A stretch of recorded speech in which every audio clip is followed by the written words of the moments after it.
24 August 2025 பொதுக்காலம் 21ஆம் வார ஞாயிற்றுக்கிழமை. முதல் வாசகம். உங்கள் உறவின் முறையாரரை அனைத்து மக்களினத்தாரிடையே இருந்து என் திருமலைக்கு அழைத்து வாருங்கள். இறைவாக்கினர் ஏசாயா நூலிலிருந்து வாசகம்.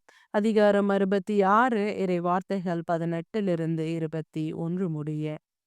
ஆண்டவர் கூறியது: மானிடர் அனைவரின் செயல்களையும் எண்ணங்களையும் நான் அறிவேன். பிற இனத்தார் பிற மொழியினர் அனைவரையும் நான் கூட்டி சேர்க்க வருவேன். அவர்களும் கூடி வந்து என் மாட்சியை காண்பார்கள்.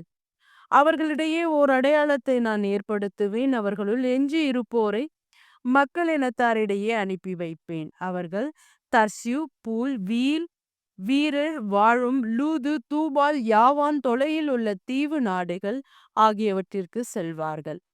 இந்நாட்டினர் என் புகழ் பற்றி கேள்விப்படாதவர், என் மாட்சியை கண்டிராதவர். அவர்களும் என் மாட்சி பற்றி மக்கள் இனத்தாருக்கு எடுத்து உரைப்பார்கள். அவர்கள் உங்கள் உறவின் முறையார் அனைவரையும் அனைத்து மக்கள் இனத்தாரிடையே இருந்து ஆண்டவருக்கு அளிக்கும் படையலை கொண்டு சேர்ப்பார்கள். இஸ்ரேல் மக்கள் தூய களம் ஒன்று உணவு படையலை ஆண்டவரின் கோவிலுக்கு எடுத்து வருவது போல் அவர்களுடைய குதிரைகள், தேர்கள், பல்லாக்குகள், கழுதைகள், ஒட்டகங்கள் ஆகியவற்றின் மேல் ஏற்றி எருசலேமில் உள்ள என் திருமலைக்கு அழைத்து வருவார்கள் என்கிறார் ஆண்டவர். மேலும் அவர்களுள் சிலரை குருக்களாகவும் லேவியராகவும் நியப்பேன் என்கிறார் ஆண்டவர். ஆண்டவரின் அருள்வாக்கு. இறைவா உமக்கு நன்றி. இரண்டாம் வாசகம். ஆண்டவர் தாம் யாரிடம் அன்பு கொண்டிருக்கிறாரோ அவர்களை கண்டிக்கிறார். எபிரேயருக்கு எழுதப்பட்ட திருமுகத்திலிருந்து வாசகம். சகோதர சகோதரிகளே, தம் பிள்ளைகளிடம் பேசுவது போல் இறைவன் உங்களுக்கு தந்த பின்வரும் அறிவுரையை நீங்கள் மறுத்து விட்டீர்கள் இல்லையாய்?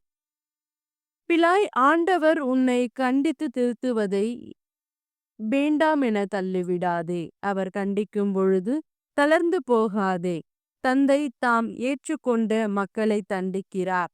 ஆண்டவர் தாம் யாரிடம் அன்பு கொண்டிருக்கிறாரோ அவர்களை கண்டிக்கிறார். சிறுசப்படுவதற்காக துன்பங்களை தாங்கிக் கொள்ளுங்கள். கடவுள் உங்களை தம் பிள்ளைகளாக நடத்துகிறார். தந்தை தண்டித்து திருத்தாத பிள்ளையுண்டோ? இவ்வாறு திருத்தப்படுவது இப்பொழுது மகிழ்ச்சிக்குரியதாயிராமல் துயரத்திற்குரியதாகவே தோன்றும். ஆனால் பின்னர் இவ்வாறு பயிற்சி பெற்றவர்கள் அமைதியையும் நேர்மையையும் வாழ்வையும் பயனாக பெறுவர். எனவே தளர்ந்து போன கைகளை திடப்படுத்துங்கள். தள்ளாடும் முழங்கால்களை உறுதிப்படுத்துங்கள். நீங்கள் நேர்மையான பாதையில் நடந்து செல்லுங்கள். அப்பொழுதுதான் ஊனமாய் போன கால் மூட்டு பிசகாமல் குணமடையும். ஆண்டவரின் அருள்வாக்கு. இறைவா உமக்கு நன்றி. நற்செய்தி வாசகம். கிழக்கிலும் மேற்கிலும் வடக்கிலும் தெற்கிலும் இருந்து மக்கள் வந்து பந்தியில் அமர்வார்கள். லூக்கா எழுதிய தூய நற்செய்தியிலிருந்து வாசகம். அதிகாரம் 13 இறை வார்த்தைகள் 22 30 முடிய. அக்காலத்தில் இயேசு நகர்கள் ஊர்கள் தோறும் கற்பித்து கொண்டே எருசலேம் நோக்கி பயணம் செய்தார். அப்பொழுது ஒருவர் அவரிடம், ஆண்டவரே, மீட்பு பெறுவோர் சிலர் மட்டும்தானா என்று கேட்டார். அதற்கு அவர் அவர்களிடம் கூறியது: இடுக்கமான வாயில் வழியாக நுழைய வருந்தி முயலுங்கள். ஏனெனில் பலர் உள்ளே செல்ல முயன்றும் இயலாமற் போகும். வீட்டுக்கு உரிமையாளரே எழுந்து கதவை திறந்துவிடும் என்று கேட்பீர்கள். அவரோ, நீங்கள் எங்கிருந்து வந்தவர்கள் என எனக்கு தெரியாது என பதில் கூறுவார்.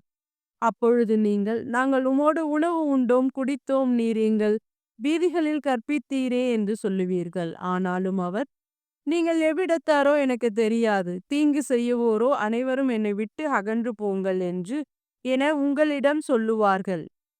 ஆபிரகாமும் ஈசாக்கும் யாக்கோப்பும் இறைவாக்கினர் யாவரும் இறையாட்சிக்கு உட்பட்டிருப்பதையும் நீங்கள் புறம்பே தள்ளப்பட்டிருப்பதையும் பார்க்கும் பொழுது அழுது அங்கலாய்ப்பீர்கள். இறையாட்சியின் பொழுது கிழக்கிலும் மேற்கிலும் வடக்கிலும் தெற்கிலும் மக்கள் வந்து பந்தியில் அமர்வார்கள். ஆம், கடைசியானோர் முதன்மையாவர், முதன்மையானோர் கடைசியாவர். ஆண்டவரின் அருள்வாக்கு. கிறிஸ்துவே உமக்கு புகழ்.